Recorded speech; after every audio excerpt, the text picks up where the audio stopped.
Hey guys, welcome back to my channel.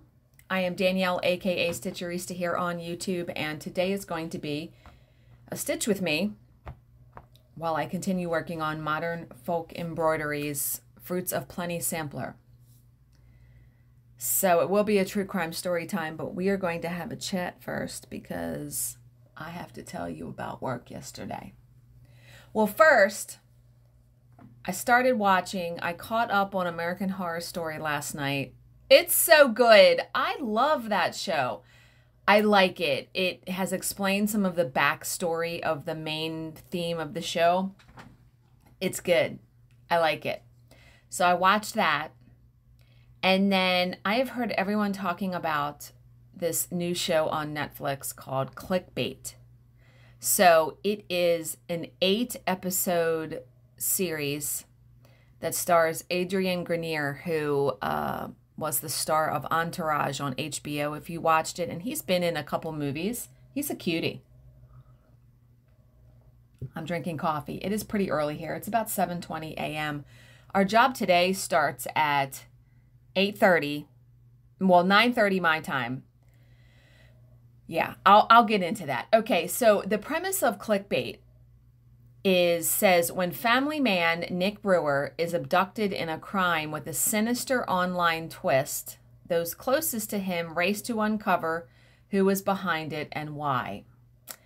And I'm only on the first episode because I was in bed at 10:15 last night. Yeah, I was exhausted. So I didn't even get through the first episode. And the first episode is entitled The Sister, because he has a sister and the family has some contention, like there's tension there. So you're seeing her, and I can't wait to keep watching it. I think I'm going to be able to watch some today, for sure, tonight, when Bill is still at his little race thing he goes to. So, yeah, Bill is off with his best friend and another guy they're going to Maple Grove, Pennsylvania it's some car race thing that they go to every year. He left at 5 o'clock this morning, because it's like a 2.5-hour ride. And he said, if you don't get there when the doors open, like you're screwed as far as parking. And it doesn't normally end until like 9 p.m. tonight. So he potentially could not be home until like 11:30. We'll see. So at the end of the day yesterday for work, I was done work at a little bit after 7. The arbitrator says, well, we're going to start at 8:30 tomorrow, which is 9:30 my time. See, they're on Central Time. I'm on Eastern Time. He said, but we have a hard stop at 2:30 p.m. I was like, let's fucking go. Let's go, because that means they're going to be ending at 3:30 my time. I should be done by 4 o'clock. Now, what I'm wondering is if they're still going to take a lunch break. And I'm guessing they will, only because they still have to have a break. They normally take an hour lunch break. If they take an hour lunch break and then come back they'll only have a real small portion at the end of the day. You do have no idea how excited I am to be done at 4 o'clock when I'm used to being done at 7 or 7:30. So I will probably film the Christmas ornament flip through issue today and put that up on the channel after work. And then I'll be able, because like I said, Bill's not going to be home till like 11:30, so I'll be able to stitch or diamond paint or watch my show or read, or it's almost like, you remember Kevin in Home Alone, the movie? He didn't know what to do, running around screaming when he figured out he was by himself. Yeah. It's going to be like that. See, and I like to watch like this show Clickbait. I don't like to watch it on my iPad when I'm stitching. And that show, I feel like you have to pay attention to. So I will probably, if I'm going to watch it, I'll sit down tonight at dinner and watch it, which means that I probably will try to get some stitching done and maybe even record it. I don't know. I'll probably do some stitching or diamond painting though after I'm done work. But yeah, very excited to have an early day today because Let me tell you, we're in a routine though of how it's working. The new person is working out very well. And we're in a routine because we know the people, we know the arbitrators, we know the lawyers, the witnesses, however. The witness we had at the end of the day had a foreign accent, which provided a challenge for us to be able to understand him. Now, I slow the audio down. We have the capability in our software to slow the audio down. I have it slowed down every day because it lets me not have to stop and start the audio 8,000 times. Most of the time, I can just keep going, you know what I mean, and edit. So I'm going to try to explain this to you guys so you can understand it. It's hard. I think it's a little bit hard to understand, but every day we have 4 editors and 2 proofreaders in the file editing. Each editor takes a 10-page increment to edit. Like I have pages 1 to 10. The next person has 10 to 20 because we put what's called a hidden pin. There is an option in our software, or a feature, I should say, where you can put what's called a hidden pin, where it's a command you do and a box pops up and you can type a message. That is how we communicate when an exhibit is marked, when we have a spelling we can't confirm, when we have an audio issue, because I go back and check everyone else's pins when I get a break. The proofreaders check the pins, and then our boss also at the very, very end, because she is the one that turns in the final, she checks the pins that we can't resolve, because some of them we can't resolve them. So every editor, like I put at the beginning of my section, like on page 1, I put start and my initials. That signifies to everyone that I have started that section. When page 10 comes up, I also put end and my initials. That lets the next editor that's in line know where they need to start their section, if that makes sense. They have pages 10 to 20 because we put that end pin at the very top, like the first line of page 10, I'm putting it on there. So the rest of page 10 still needs to be edited. That person puts their pins from page 10 to 20. Now, we are not able to keep up with my boss. The testimony just goes too quick. So we are still editing when page 10 or 20 or 30 comes up and we have to put our end pin. I hope that made sense. So those pins are only to signify who has what section. Okay. I know in the very beginning of this arbitration, I sent out so many emails because I'm responsible for managing the team, all 6 people, including myself. I know I sent out an email because I am a stickler as far as laying it out for everyone as clear as I can how it's going to go. Because if everyone understands how it's going to go and doesn't ask me 8,000 questions, my job is easier. I know I said Scopus will be putting their pins. We always do that, no matter if it's an arbitration or not. But even more importantly, because the proofreaders are proofing right behind us, because normally on a normal day, not arbitration, I send the entire transcript at the end of the day to the proofreader. She proofreads it because she has like 4, 5, 6, 7 days to do it. She doesn't have to be in the file with us proofing it. These jobs for the arbitration are due the very next day, so they have to be proofread immediately. So, the GroupMe, there's an app called GroupMe where I add everybody to it, and it is the way we communicate during the day. We communicate if we have a question, when the day starts, when the day ends. I put in there that, okay, they're over. I confirm the next day. If my boss gives me a message, I pass it along to the team. We communicate. That's the way to communicate without sending individual text messages all day long. Now, I instructed, and I know I said this, I instructed the editors, when you are done editing a section, please put in the group me message, pages 1 to 10 edited. That is to signify to the proofreaders, okay, well, that section is ready to be proofread.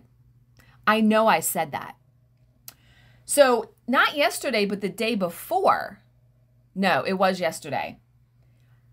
We noticed that some of our pins, our start pins, were being deleted before we were even done editing the section. And if we can't see where our beginning and end pin is for a particular section, we can't calculate how many pages we're editing, which we need to know for invoicing purposes. So I want to say 3 different times I said, proofreaders, please do not delete these pins until a scopist, that's our term, that's our title, scopist, until an editor has put in the message that they are done editing that section. And I had to be an asshole the 3rd time because I was ready to lose my fucking shit. I said, I have now said this 3 times. How hard is it to get in your brain, do not delete the pins until someone, okay.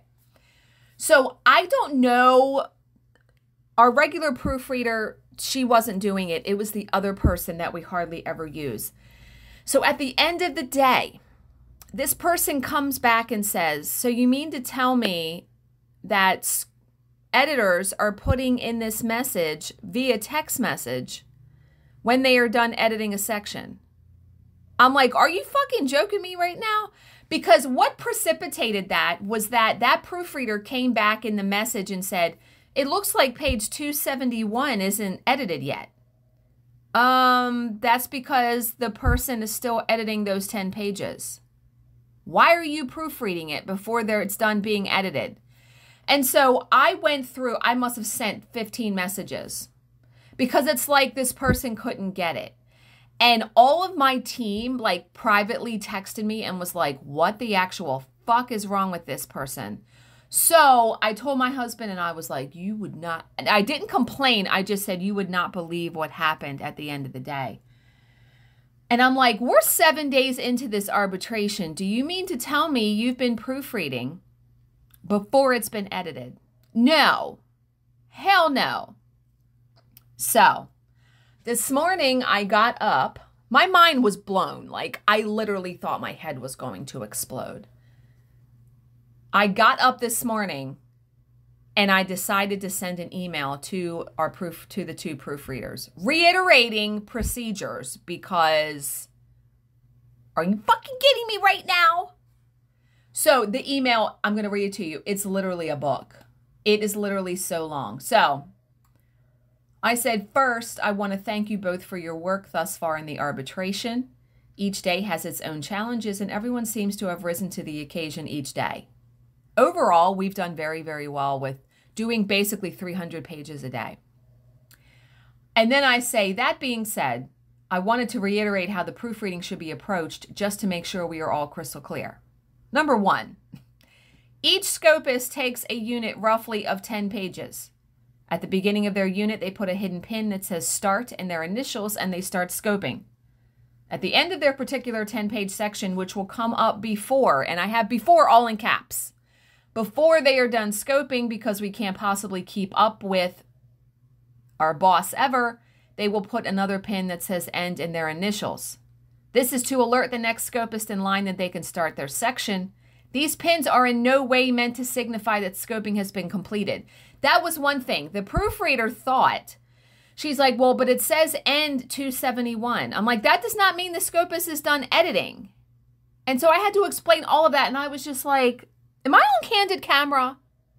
Am I being punked? That's what I really thought. Then I said, when a scopist has completed the 10-page section, I instructed way at the beginning of this arbitration for them to put a message in GroupMe, blah, blah, blah. Okay. I said, it is imperative that you guys are paying attention to the GroupMe message. I think that's what's happening. I think that proofreader is not reading the messages. That's what I really think. And I said, proofreading should not, and put it on all caps, should not be started until a scopist has indicated they are done scoping a section. And even more importantly, because I know I said this 3 or 4 times yesterday, Please do not delete any pins until the scopist has put in the GroupMe message that they are done scoping a particular section. Pins have been getting deleted before a scopist is done scoping their section, and then it is impossible for us to be able to calculate our page count for invoicing purposes. What the actual fuck? So, and I'm going to forward this to our team because I swear to God, I was about to lose my ever-loving mind yesterday. Wait a minute.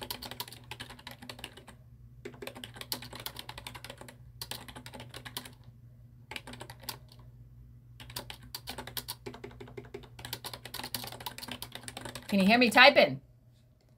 Yeah, I can type 110 words a minute. Let's go. Okay, so wasn't that quite the...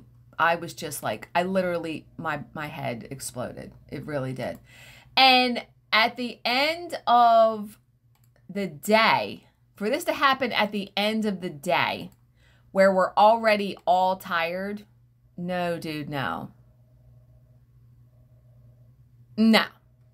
No, no, no. So, all of that to say, I'm hoping today goes smoothly. And then I can be done by 4 o'clock. Because, yes. And luckily, she pays me extra to do those tasks and to manage the team because no goddamn way would I do that without compensation. Okay, so today's story, almost 17 minutes in, good night, is another unexplained, unsolved mystery, and it is called Lost in Paradise. This was going to be a holiday to remember for the Bradley family, a week-long cruise aboard the Royal Caribbean cruise liner Rhapsody of the Seas. Bill and I love to take a cruise, and we've gone on 2, and he's dying to take another one, but with everything that's going on with the pandemic, no, we're waiting a while. So for 23-year-old Amy Lynn Bradley, the vacation was particularly welcome. Amy had just graduated college and was getting ready to take on the world. The cruise would be the perfect opportunity to recharge and reset. On the evening of March 23rd, 1998, the Rhapsody was 3 days into her journey, sailing from Aruba to, how do you say that? Wait a minute, I'm going to look up this country because I want to know how you pronounce it. How you pronounce it. Okay, just bear with me for a second. Pronunciation. Curacao, is that how you say that? Let's see, we're going to listen to the woman pronounce it. Curacao. Curacao. Okay. So it is going from Aruba to Curacao. Amy, her parents, Ron and Iva, and her brother, Bradley, had dinner together that night. Thereafter, Ron and Iva retired to their stateroom while Brad and Amy went to the ship's nightclub where the Rhapsody's resident band, Blue Orchid, was playing. Brad went off to bed after they finished their final set, but Amy stayed behind and spent some time dancing with the band's leader, Alistair Douglas, known as Yellow, to his friends. According to Yellow's later account, he and Amy had a few drinks together and parted company at about 1 a.m. How do you disappear on a cruise ship, though, is what I'm wondering. Unless you're pushed overboard. Like in The Woman in Cabin 10 by Ruth Ware. Yeah. And let me tell you, Bill and I love the cruises so much because we like the comedy shows at night. They're so good. Anyway, at around 5:30 the next morning, Ron looked out of his cabin window and saw his daughter fast asleep on a lounger on their balcony. Ron let her be and went back to bed. He got up again about a half hour later at 6 o'clock, and when he looked out this time, Amy was gone. Sus, right? Thinking that his daughter might have crept off to bed, Ron went to check on her and found her suite empty. And this perplexed Ron, as it would, like, where are you at 6 in the morning, right? Where might she have gone at this time of the morning, which is what I just said. Since it was unlike Amy to wander off without letting anyone know, Ron went looking for her, walking the corridors and asking anyone he encountered whether they had seen his daughter. Nobody had. So, his concern growing, Ron contacted the ship's authorities and reported that his daughter was missing. So, yeah, he did the right thing, in my opinion. So, on any modern cruise liner, a report of a missing passenger is taken seriously. Obviously. Yeah. The reason for this should be obvious. It is always possible that the missing person might have gone overboard. And if that is the case, then time is of the absolute essence. Yes, it is. In this instance, however, the ship's crew was slow to react. At the time the report was made, the Rhapsody had just arrived in Curacao, and the crew was busy preparing the ship for docking. Interesting. Okay.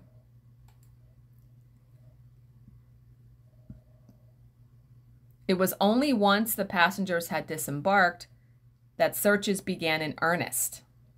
Even then, there was not the usual sense of urgency.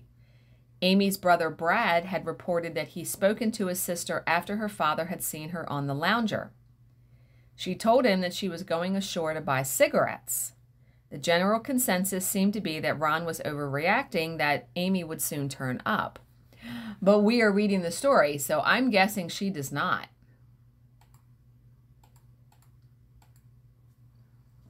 Only Amy didn't turn up. Exactly. Not under her own steam, and not through the efforts of any of the crew. Now suddenly the search was escalated to emergency status, with crew members sent to explore every nook and cranny of the massive vessel.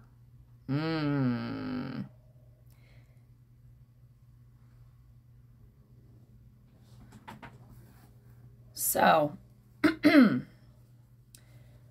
now suddenly, the search was escalated to emergency status, with crew members sent to explore every nook and cranny of the massive cruise ship.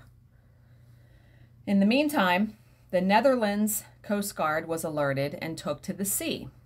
Amy was a trained lifeguard and a strong swimmer, so they figured if she had somehow fallen overboard, there was still a chance that she might be afloat out there in the water.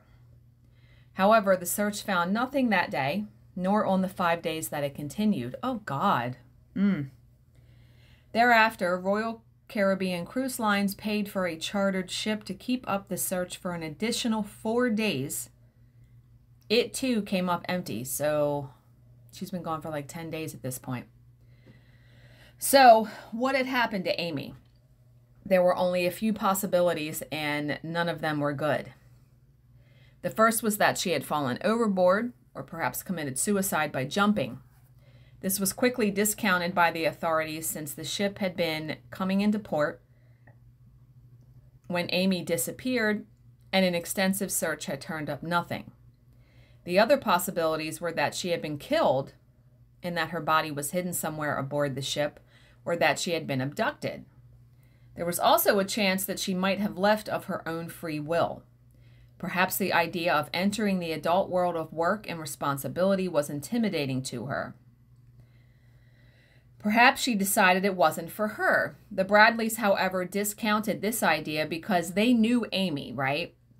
She would never have left without letting them know. She would have known how much heartache her disappearance would cause them. Initially, investigators focused a great deal of their attention on Alistair Yellow Douglas, remember the band leader, who had spent time with Amy just hours before she went missing, but this was a misplaced effort. Amy had been seen by her father and brother hours after she and Yellow parted company. Remember, the dad saw her on the balcony, so there was no way he could have been involved. Perhaps they should have been paying more attention to the abduction theory, possibly involving members of the Rhapsody's crew. Amy's brother reported that some of the waiters had been paying an inordinate amount of attention to Amy, and that she told him that she was creeped out about it. There was also an odd incident involving some missing photographs. These were pictures of passengers taken by a staff photographer at a dinner on the first night of the cruise, and later pinned to a large board in the dining room. Yet when investigators looked for pictures of Amy, there weren't any because someone had removed them. What? One theory was that the photos had been passed on to a sex slaver and that Amy had been abducted on demand. Oh, shit. So do those kinds of people come on cruise ships looking for prey? Oh, my God.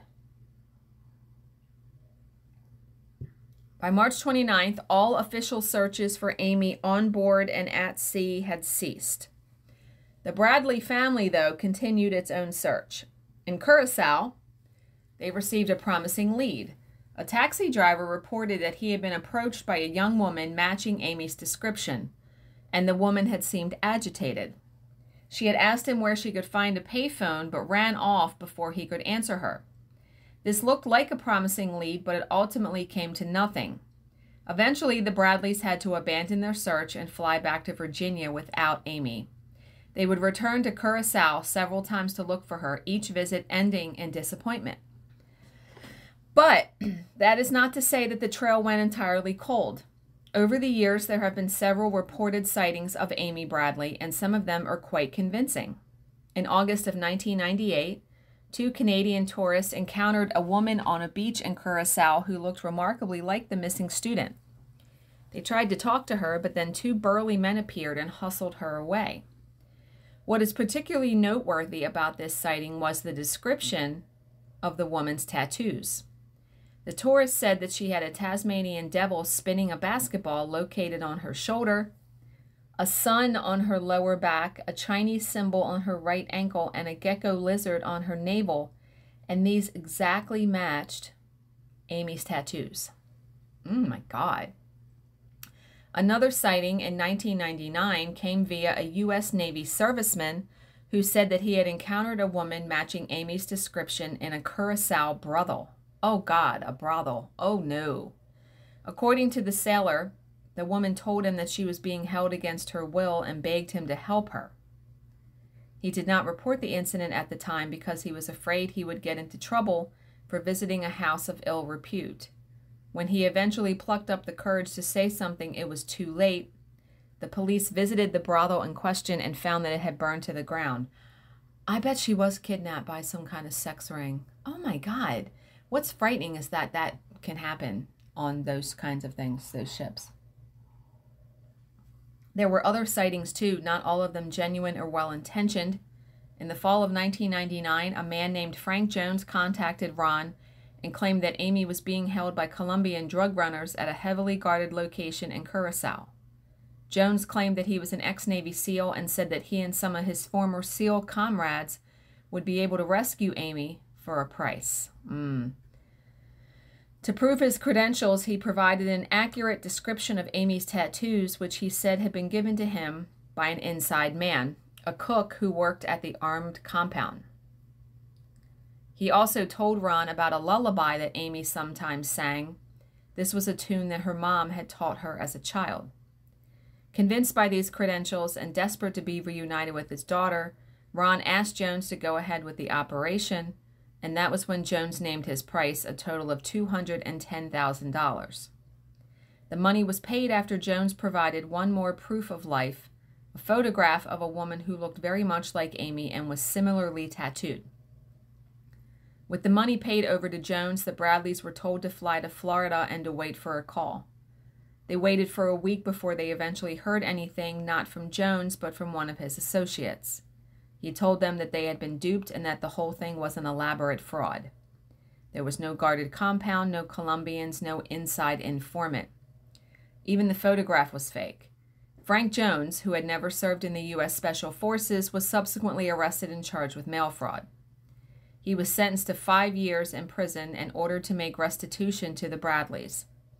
It is uncertain whether they ever got their money back. Ugh, can you imagine? You would literally want to kill him, wouldn't you?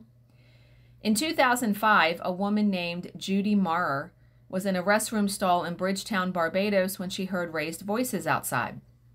2 of those voices were male, aggressive and threatening. A third was female, timid and clearly frightened. When Judy exited the stall some minutes later, she found the woman hunched over a sink and in tears. When Judy engaged her, she said that her name was Amy and that she was from Virginia. Then the men re-entered the restroom and dragged her away. Judy Marr reported the incident to the local police and later provided the FBI with descriptions of the two men and their captive. The woman she described could easily have been Amy Bradley. The only significant difference was the hairstyle.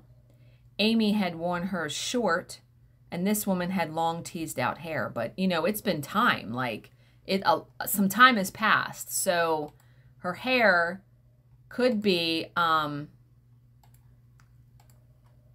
grown out and all of that, or, you know, it could be a wig maybe.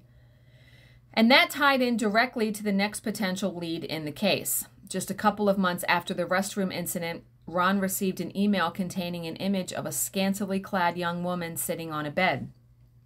The woman looked very much like Amy, right down to the tattoos, but she wore her hair differently, in fact, quite similar to the woman Judy Marr had encountered in Barbados. The email was passed on to the FBI in the hope that they would be able to trace its origins, and unfortunately they have been unable to do so. So the Judy Marr sighting might be the last time anyone has seen Amy Bradley, if indeed that was who she saw. There has, however, been one more clue, albeit a macabre one. Like, I don't know how to, macabre? I think it's how you say that word. Like, albeit a gruesome one. Let's say gruesome. In late 2010, Hurricane Thomas ripped through the Caribbean, causing widespread devastation. In the wake of the storm, a human jawbone washed up on a beach in Aruba. Subsequent tests determined that it was from a Caucasian woman. The authorities believe that it might be Natalie Holloway, a young vacationer who had recently disappeared from the island. However, a comparison to dental charts ruled Holloway out, and no further tests have been conducted, leaving the origin of the bone an open-ended question. Why wouldn't they test it, though, against Amy's DNA, or however they do that? Might it be all that remains of Amy Lynn Bradley? It's possible. Then again, Amy isn't the only young woman to disappear while visiting the Caribbean. Between 1995 and 2015, there were at least 9 such cases, all of them attractive young women who vanished without a trace. Ron and Iva Bradley have never given up hope that their daughter is still alive and that they will one day be reunited with her. A $250,000 reward is currently offered by the family for her safe return, and up until now it is unclaimed. Amy remains lost in paradise. How awful. I can't even. Nah. And to think that this happens quite frequently is even more frightening, right? No. No. Okay. So remember to look for something positive in each day, even if some days you have to look a little harder. As always, if you have any questions, please leave them in the comments section below, and I will answer them to the best of my ability.